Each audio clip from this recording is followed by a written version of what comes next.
So, kumusta mga kaisla? Drini here, and today mag-unbox tayo ng... Let's grab one now. $14.84 and click buy now. Type in DR20 to avail another 20% discount. And now it's only around $11.87 or maybe just around 600 pesos. So we could use any payment method here. So once we've complete our order, we can view our legit license key here under our user center. Under my purchased orders, click view keys or codes to view our license key. And now this is our brand new and legit license key.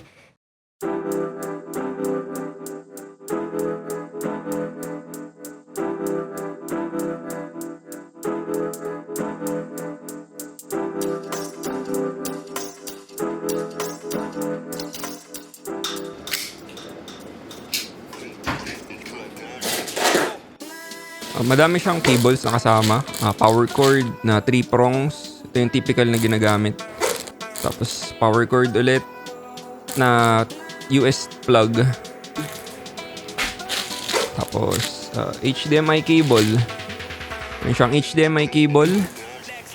Tapos meron din siyang display port na kasama.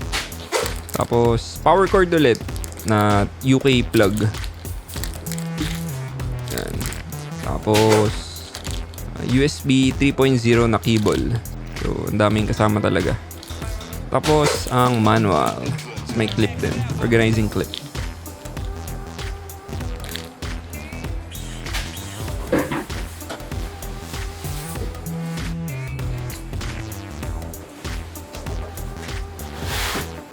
So, ito yung stand.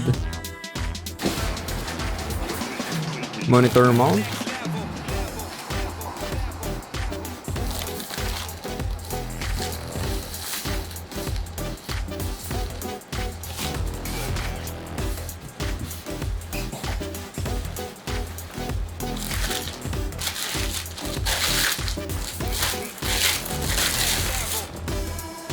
Grabe, bakal na bakal. Tapos, napaka-slick nung design. Mga stig yun.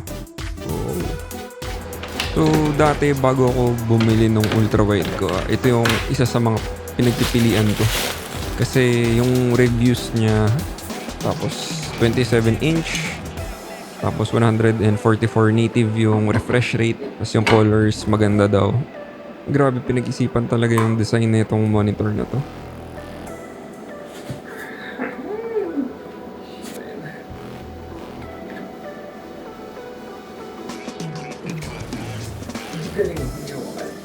Test na natin yung refresh rate niya gamit yung UFO test.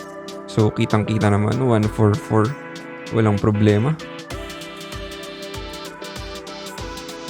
Tapos sa colors, yan, kita nyo. Napakaganda ng kulay. Yung blacks. Blacks is blacks talaga. So, solid tong monitor na to.